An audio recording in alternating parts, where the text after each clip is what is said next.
Okay, great. All right. So it's 12:02, so we can go ahead and get started. So Mark, what you can introduce yourself from Hiro Wallet. You can tell us about you and Hiro, and then I'll get it started. Cool. Yeah. So I'm Mark. I'm the product manager for the Hiro Wallet, spelled Hiro. Originally from San Francisco, now live in Barcelona, Spain. I've been working on this wallet now for about 3 years. It's the most popular wallet for the Stacks blockchain, which is basically an L2 blockchain for Bitcoin, provides smart contract capabilities. But it's also a Bitcoin wallet. And so we're into all things Bitcoin, Ordinals being the sort of new exciting thing for Bitcoin. So you can use the wallet to do all sort of basic things with Bitcoin, send, receive, see your transaction history, all that stuff. But you can also use it to inscribe, to create new ordinal inscriptions, as they're called, and also view them in your wallets and send them to other people. Soon, you can also use it to trade. So there'll be marketplaces emerging soon for ordinals. And so if you want to buy and sell your ordinals and speculate and have collections, all that stuff, you can do it with the wallet. Okay, awesome. And then I know we actually had a lot of people sign up who maybe aren't familiar with Coin Queens and who we are. So just a quick, like 5-second overview is Coin Queens started as a spinoff from our crypto fund. My husband and I and a few partners, one of our partners is a former Bitcoin miner, a good friend of ours. Another was a Lightning node operator. We got into Bitcoin investing through them just recreationally. And then as we had success, that grew. Our friend network grew, wanting to invest. So we felt like the safest way for our friends and family to invest in crypto is not to be self-custodying it themselves, but just to create a fund, give them a lot of exposure to a lot of different areas in Web3, not just Bitcoin or Ethereum. And so Coin Kings kicked off. It's been going great. And now Coin Queens, I created it basically. I used to host in real life events called Wine, Women, and Wallets. I mean, I guess I could if I wanted to. It's not like it's over. Just it's been really busy digitally online. And the idea just being to help get women involved in investing. As most of you know, we're all here because we think it's a great opportunity. So Coin Queens started in real life, transitioned into online, and the mission still remains the same: have women opening wallets and participating, bringing their skill set, their brain, their professions into the industry to see how they can use this technology to innovate and grow their business and grow the network of Bitcoin and Ethereum and many others. So I gave you permission, Mark, to share.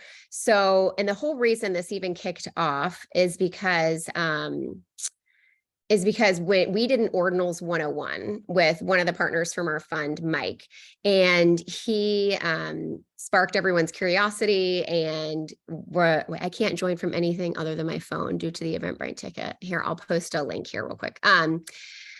So copy invite link. Hold on, let me do this. I can't do this and talk at the same time. Okay. Close. Where'd the chat go?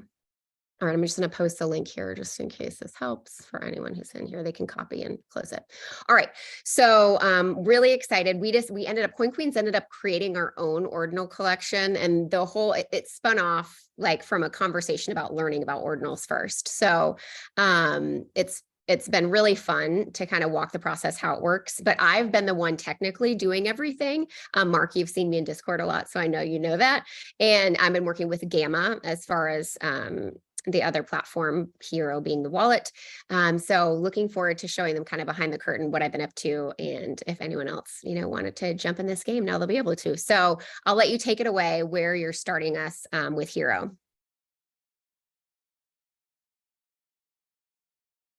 I think you're muted, Mark. Sorry, rookie mistake. So yeah, I want to walk through this together and sort of follow along, or should I sort of just go through it on my own?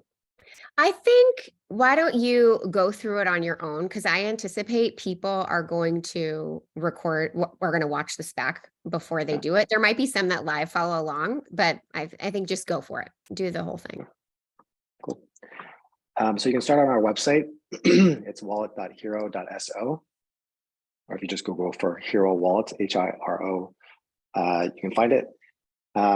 The wallet comes in sort of two flavors. We have a browser extension and we have a desktop app. The one we'll use today is the browser extension. It's more fully functional for using with applications and with ordinals. The desktop app is for other uses, such as stacking with the Stacks network, but that's for another time. You can click install extension. It'll take you to this page. You can choose the type of browser you want to install to. I'm in Chrome today.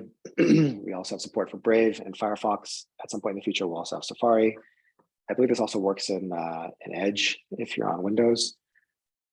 So this provides a bit of an overview.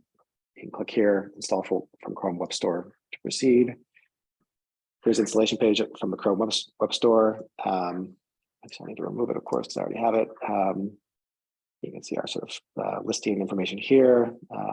We're almost at 100,000 users, so maybe we'll, with this session, get over that milestone. It's simple. I think if you're familiar with Ethereum, it's similar to MetaMask as far as the process here.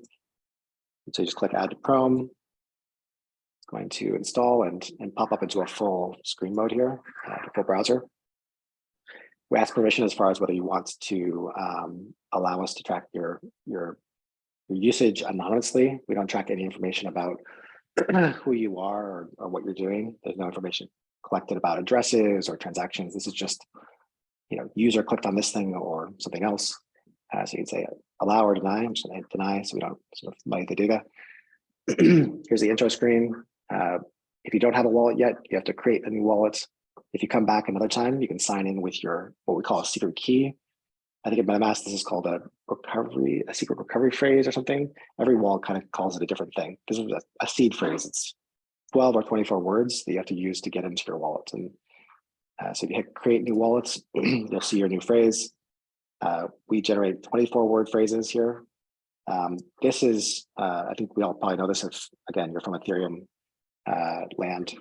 You have to really store this securely. If you don't back this up, then you can't get back into your wallet. So people store this in their password manager. They can write it down somewhere. But if you have to have this somewhere that you won't forget and you won't lose. Just for the demo, I'm going to copy this to my clipboard. I'm going to put this into a text editor. You want to select I've backed it up. You'll also be asked to set a password, which is really just for your particular usage of this browser, because you could use the wallets on different devices. This is so if you leave your computer open and someone comes to it, they can't get into your wallet easily. They can't open it up and sort of snoop around. So you have to set a strong password. We do have sort of a check here. Hit continue. At this point, you're on the wallet home screen. You basically signed in or signed up for the wallet. We have various options here, things you can do. Because we are a Bitcoin and Stacks wallet, you can buy Bitcoin or Stacks for deposit into the wallet. You can explore the various apps that are built, particularly with the Stacks network. You can go off and buy an NFT on Gamma, for example, with Stacks. But because today we're going to look at Ordinals, the main thing to do at this point is you want to deposit Bitcoin into the wallet, because here we see, I'll just close this next steps area here on the top. You can see the account name or the account sort of label here. This is the first account. We don't have any balance yet. So there's no Bitcoin, there's no Stacks yet. You can see under collectibles, there's no collectibles yet. So collectibles mean either Ordinals inscriptions or Stacks NFTs that are on the Stacks network. And so we'll add a new Ordinal here as part of this process. Most wallets have this as well. You can send or receive crypto. And so once we have crypto in here, we can send it. Again, we can buy through the wallet. If you wanted to, you can manage other accounts. So I can create a second account. You can have as many as you want. But really the next step here is to deposit Bitcoin, because to inscribe a piece of work with Ordinals, to create something with Ordinals, you have to use Bitcoin to pay for it. And so we have to deposit Bitcoin into the wallet first to be able to pay for your inscription. Depositing, you essentially choose receive. You have different options here as far as what you want to receive into the wallet. The top one here is the one you want to deposit normal Bitcoin. And so you'll click on this icon here. If you have a mobile Bitcoin wallet already, you could scan this QR code from that mobile wallet and send Bitcoin to it that way. If you have something like Coinbase or Exchange where you've bought Bitcoin, you can copy this address and put it into that exchange. And from that exchange or wallet, send the Bitcoin you need. What I'll probably do at this point, because depositing Bitcoin takes some time, it takes at least several minutes, 10, 15 on average. I'm going to switch over to my regular wallet, and we're going to pretend as if I just deposited into a new wallet, but it's mainly the same process from that point. So just give me 1 second while I sign into my normal wallet. Yeah, and if anyone Java. has any questions while he's going, please feel free to throw them in the chat. I do think, yeah, it's really important to know. I feel like I've answered a lot of questions offline for people who have started participating or opened their wallet, and they're like the delays they're not used to on the actual Bitcoin network. So, and a lot of people aren't familiar with stacks. Why I try to buy Bitcoin from Coinbase, it defaults to stacks. So I don't know why Coinbase would default to stacks. Mark, do you know why it would default to stacks? Yeah, some of the buy options we have in the wallet, we have to actually configure for Bitcoin still. So that's why you're saying that. But I'll come soon. Okay, cool. Yeah, it was so funny. I was having a conversation with some of the ladies. We were talking about when we, release the Bitcoin NFTs or the ordinals for sale. We were talking through the different mechanisms for dropping them. And, everyone just goes right to the typical ETH procedures. And it's like, no, it's still being built. Could be there. Actually, when we had our call about we should do an ordinal collection, this would be great to plan our digital flag. And I was like, yeah, it's going to be so painful. I have to inscribe one at a time. Literally, like that evening, you guys, Gamma was like, surprise, you could do bulk inscriptions. I was like, oh, easy, great. So it's, everything is coming so quickly, especially from feedback for us. People are using it. So, all right. So have you got your new wallet?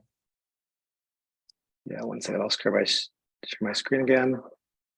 So this is my normal wallet, which I already have balances for.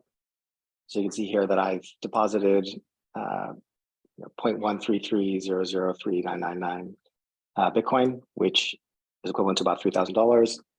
We also have stacks here, a few $100s as well for that. So at this point, I can use the wallet to start the inscription process.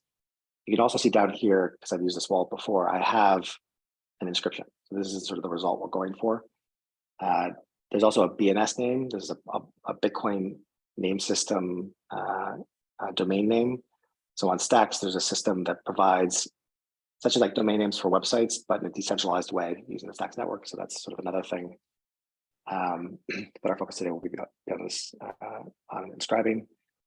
And so at this point, what we're going to do is we're going to go to Gamma's tool, because you have to use it with Gamma or something like Gamma, like Ordinals bot. If we go to gamma.io, you can then choose at the very top here, the create inscriptions option. I think you can also get to it through Ordinals up here, if I'm not mistaken. And the other option is ordinalsbot.com. So these are very sort of similar tools. They have different sort of feature sets, but they do a similar thing. They work with the wallet to process the creation of a new Ordinals inscription. So from Gamma, we can go choose what we want: single image, bulk image, text. Maybe I'll just do single image today. And now I can choose the sort of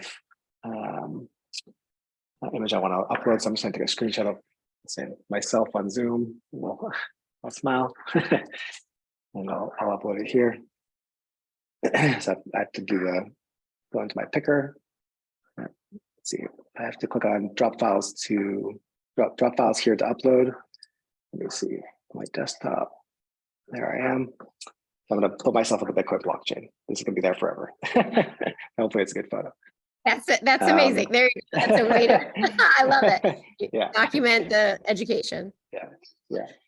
So I'm not sure how much of a background people have on ordinals or inscriptions, but they are pieces of data. They'll be stored on Bitcoin in theory forever. So, you want to make sure that you look good for a photo you want to upload. Or whatever else. When you upload it, it's sort of, there's no looking back. And that's sort of the thing, all of these things. My kids in the background. So the sort of the unique proposition, if you will, of ordinals is that there's a strong guarantee that the data you're saving to the network is going to be there for a very long time. So I have the image here. I continue. So Gamma estimates how much it'll cost to save your image or whatever it is to the network. And it's not cheap because Bitcoin only has a certain amount of capacity. There's a lot of demand for the network. You have to pay a price for whatever you want to upload. So I'm uploading a pretty simple image, but it's going to cost me at least $10 to inscribe. And it can go up to as high as I want to pay to help guarantee that it'll be inscribed more quickly on the chain. Usually these days, you don't have to pay a lot. You don't have to sort of bid a lot more than what's being recommended by Gamma. So I usually just choose economy or normal, and it works out just fine. And today I'll just do economy for demo. So I choose that, I hit continue. At this point, we have to indicate where we want the ordinal to go once it's done being put on chain. So now we're gonna go back to the wallet, and here are the collectibles. We're going to select add new, and we're going to select ordinal inscription. So we're copying a different Bitcoin address than the one in which we deposited Bitcoin before. This is sort of a thing about Bitcoin, is that Bitcoin has different types of addresses. There are several different types that you could use, and the Hiro Wallet uses one type for managing Bitcoin in general, and it uses another type for storing your inscriptions. And so we're going to grab the one that's meant to store inscriptions for the Gamma tool. Okay, wait, and before you go on, because I had someone ask, can you show again where you receive Bitcoin? So she's asking, she's like, I want to send Bitcoin from another location. I want to send it to this new Hiro wallet she just created. So can you just show her where that is in the receive section, please? Yeah, so at the top of the home screen, and by the way, if you've installed it, this also shows up in the pop-up here, the top right. So if you pin it, you can see the sort of small view. There's a receive button here, or you see it if you have the full view, you can find it here. Hit receive, and on the top, the first listing, Bitcoin, you have an icon to the right, click on that. And now we see the QR code for the address, which is where you can use a mobile wallet to scan if you want to, or you just click this button, copy address. And so that's the address for putting Bitcoin into the wallet. Thank you. Yeah. And so note that that's up here on the top. And then when you want to deposit an inscription, which is a different form of putting something into the wallet, it's down here on the bottom left under add new for the collectibles. So note how much BTC should we send. So it kind of depends on what you want to inscribe and how much it's going to cost. So if you want to inscribe more data, something that's sort of bigger, like a bigger image, higher resolution, etc., you need more Bitcoin. So we just saw my screenshot, my quick small screenshot, which is really just a small part of my screen, right? Will cost me at least $10. And you can see here the Gamma will give you an estimate. So what you can do before you deposit, if you want to, is you could load up the thing you want to inscribe into Gamma, see how much it's going to cost you, and then you can put Bitcoin into the wallet. If I took, let's say a bigger screenshot of my screen and put it into Gamma, it would quote me for more cost for sure. You can see here it's so it says $10.14. That's the sort of fiat, the dollar translation of how much in Bitcoin is going to cost, of course. And with Bitcoin, the small units of Bitcoin are often reflected or expressed in sats, satoshis, which are like the smallest unit of Bitcoin, like the pennies of Bitcoin, if you will. But Bitcoin has a lot more decimals than dollars do, for example. So 47,128 sats is I think it's 0.0. Let's see, there's 8 decimal points, and so it's we got 5 here, so it's 0.00047128 Bitcoin is what it's saying. And so if you need to in the wallet, you can go in and say, I want to deposit 0.0005 Bitcoin, and then I have enough to pay for this inscription. But generally speaking, it's good to put sort of a larger amount, and so you have sort of a budget that you can work with. So I'm going to select this again, so I'm back to where I was.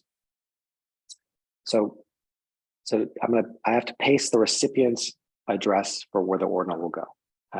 Again, I'm using maybe the terms a little bit interchangeably here because it's sort of emerging still. We say, oh, I want to put an ordinal in my wallet, or I want to put an inscription in my wallet.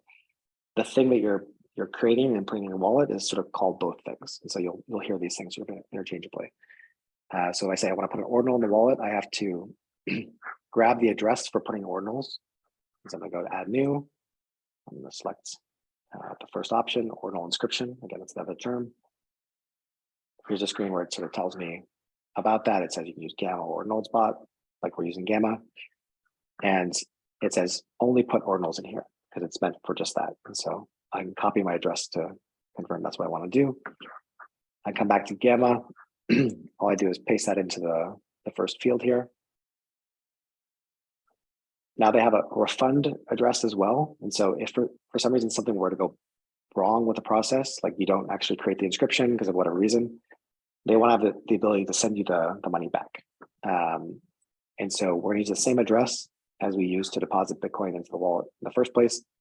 So I go back here to the receive modal. I can go copy my Bitcoin deposit address.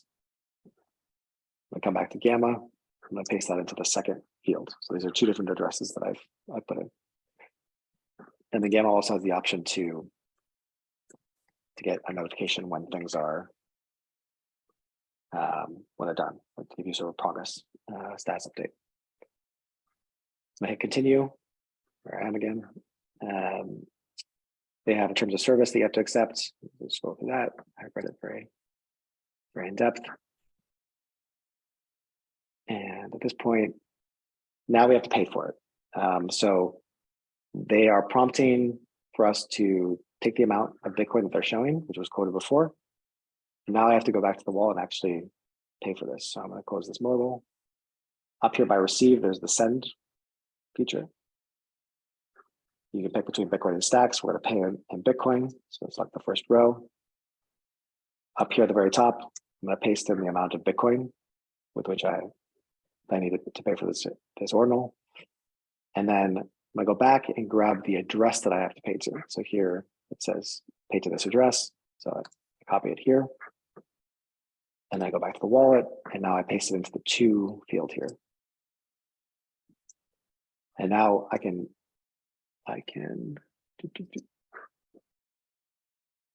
It does that because it does that every time. Go back in it and then just like hit and there you go. It does it every time. A bug. Yeah, we've got to work that out. You've seen that today. So here it's asking for confirmation of the sending of the Bitcoin to Gamma to pay for the inscription. And every time you send Bitcoin, there's also a fee. And so it's going to charge me $1.63, basically in Bitcoin.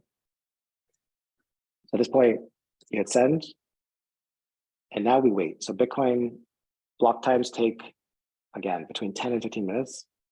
If you get lucky, it might be a lot faster. If you get unlucky, it might be a lot longer. And so we'd have to set on a sort of call for that amount of time to see this go through. Gamma does give you a sort of status update on their end. So if I go back to the Gamma screen, hit continue, there's this payment pending status is the first one. So what they have to do is they have to wait for the payments to come in from the wallet. They're then going to initiate the inscription on the Bitcoin chain with the Bitcoin that you've given them. Once that's finished, they're going to send the inscription to your wallet. And so there are 3 Bitcoin blocks that have to pass before this whole thing is done. It's actually, it's an average of 10 to 15 minutes that Bitcoin block takes. You have to multiply that by 3. And so this might take you a half an hour for you to do your inscription. So you have to go get tea, coffee. You can see now there's the outbound payment going from the wallet. I have other transactions here, but this is the latest one. And when it's ready, you'll see it listed here. So I'll see my face here under collectibles when those 3 Bitcoin blocks pass, assuming that there's no delay. Sometimes as well, just like on all blockchains, if you don't get into the next block, then you might have to wait more blocks. And this goes back to how much we paid before. If I underpaid compared to other bidders, then it might take longer than that. Yeah, I see a comment here. You're still waiting for the money to come into the wallet because that's, again, takes those 10, 15 minutes, best case scenario. Yeah. And I think it's probably good. So I think that was perfect. So that is, I mean, soup to nuts, like opening the wallet and then creating something using Gamma on the Bitcoin blockchain. And I think It's a really good example, just talking about how long it takes to get money in there and how long it takes for the inscriptions to be complete is why there is stacks. And stacks, and you can correct me if I'm wrong, but from what I understand, stacks, the Bitcoin NFTs that are being built on stacks that Hiro also supports, they're very similar to Ethereum NFTs, right? Because the images are stored in IPFS. And it stacks, you have a smart contract that points to those images. Is that correct? So rather than being inscribed directly on that Satoshi, the penny of Bitcoin, it is in essence very similar to how an Ethereum NFT works. Yeah, you can think of stacks as like Ethereum, but it has the security properties of Bitcoin, because stacks has a mining mechanism that leverages Bitcoin. But the NFTs that you have on stacks are very similar, like you say. It's smart contracts are there to track the ownership of assets, but not necessarily store the assets on the stacks blockchain or on Bitcoin itself. And so IPFS is used a lot of times, but there are other systems that you can also use to point elsewhere for the assets. Right. Yeah. And I think so. I did both, right? Because all of it's more like an education experience also, right? Being able to walk through all these processes and see the functionality and everything. So stacks, definitely is a scaling solution for Bitcoin, because as you see, doing this would not be able to process, tons of transactions and volume that maybe a typical NFT collection would like to be pushing out, like those 10,000s. And then like on-chain Monkey, they did like a 10,000 inscription. They did that on stacks, right? Or do you know? I'm not familiar with that project in particular, but it's true. You can, on stacks, you can have collections that scale, and you're not paying the same high cost, because when you're inscribing with ordinals on Bitcoin, you are indeed saving the actual data onto the chain. Whereas with stacks NFTs, that's not required. You don't have to save data on chain.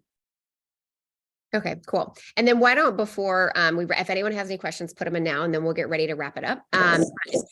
Why don't you talk about, so Bitcoin addresses. So I thought, or I just assumed, since Hiro had broken out the wallets, it having like the special ordinal section for holding the collectibles, I just assumed that address wouldn't change, and the Bitcoin regenerates, ever so often. Yep. So why don't you talk about that? Because most people don't, that's their first time opening a Bitcoin wallet, right? So they don't even understand, the Bitcoin address regenerating and everything.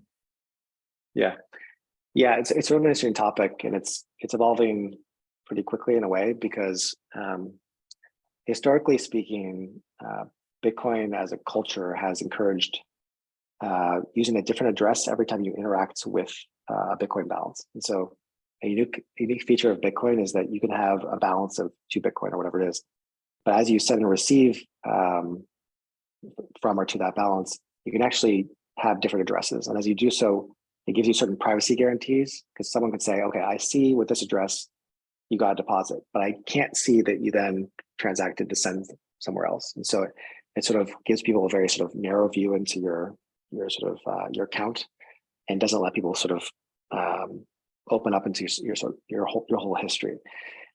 So that's where it kind of comes from.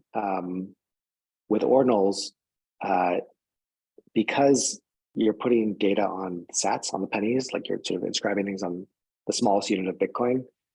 And because the technology around that is still emerging, folks have also been encouraging using different addresses for each of your inscriptions to prevent accidental loss of inscriptions, in case you use an address with a wallet that doesn't understand what ordinals are, and you accidentally send them somewhere, or you accidentally pay them in fees.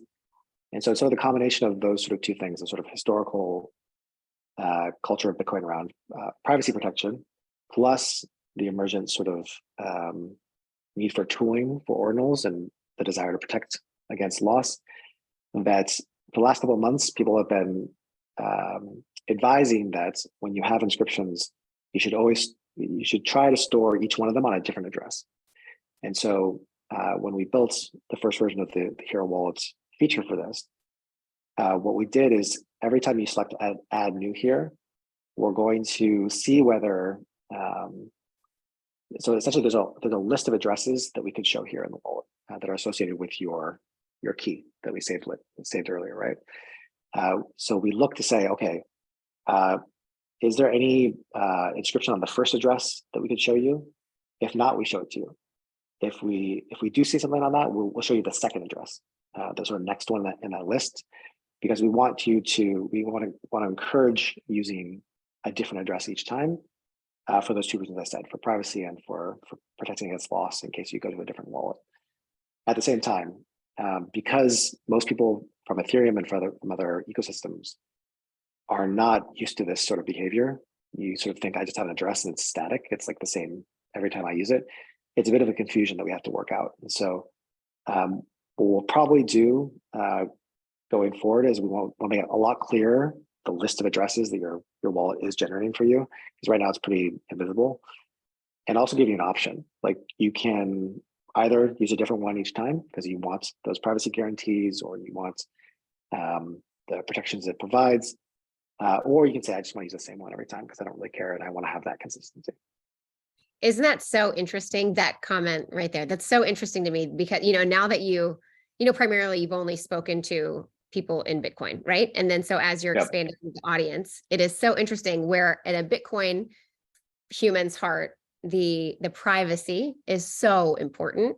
And it is also in the Ethereum world-ish, but I've been in so many conversations where people are straight up like, don't care. Like, and it's so funny. And then I know, like, for instance, Bitski wallet is just it's an Ethereum, wallet that, I mean, you can use other, but it's over there. And you can even track people's wallets and like, they love that aspect, right? Being able to see what other people are buying. And it really is such two different schools of thought. And I'm like, can't get enough of the two coming together and having a conversation. I love it. Yeah, it's a different culture. I mean, word culture is maybe a little bit trying to apply here, but like each blockchain has its own culture. Right. And Bitcoin is very much steeped in this idea of anonymity and privacy protection, whereas I think the one you see in Ethereum isn't about that as much. It's about the opposite in some ways, right?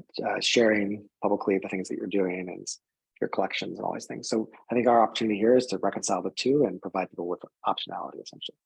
Yeah, no, I think it's a very big opportunity. I think it's which is the whole idea of what we were doing, is trying to point, the Ethereum collections over to what we're doing on Bitcoin, just to bring, even for what you guys are doing. I feel like as people are building and growing and buying, it's just, triggering new ways that you need to modify, your platform and everything. So it's or whatever software. So very cool. So, I think this was super helpful. Everyone's walked through the process and seeing how it goes. It's not terrifying. And then if you have any questions, clearly they're super responsive in their Discord. So you can always jump in there and ask any questions. So if anyone doesn't have anything else, if you have anything else you want to share before we go, we can wrap it up. I just see in the comments, there's a couple questions here. So